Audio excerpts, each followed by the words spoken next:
Welcome to Reeta blocks. நம்ம first இப்போ தான் மினியேச்சர் குக்கிங் போட போகிறோம். நம்ம ஃபர்ஸ்ட் பால் காய்ச்சிக்கலாம். வாங்க போகலாம்.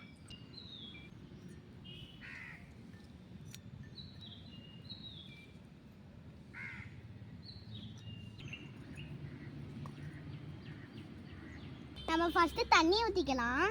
தண்ணி கொதிக்கணும். அதுக்கப்புறம் பால் ஊற்றிடலாம். இப்போ பால் ஊற்றலாம்.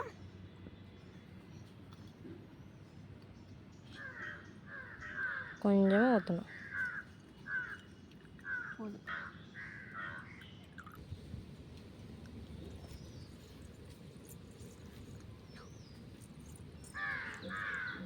நம்ம பாலில் நம்ம பொங்குற மாதிரியா இருக்குது பானியில் பால்.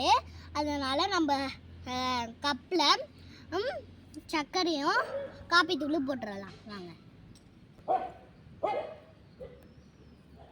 இப்போ காப்பி தூள் போட்டுக்கலாம். நம்ம பால் பொங்குது, நம்ம எடுத்து ஊற்றிக்கலாம். Coffee ready. நம்ம குடிக்கலாம். இந்த வீடியோ பிடிச்சிருந்ததுன்னா லைக் பண்ணுங்கள், கமெண்ட் பண்ணுங்கள், ஷேர் பண்ணுங்கள். தேங்க்யூ ஃபார் வாட்சிங்.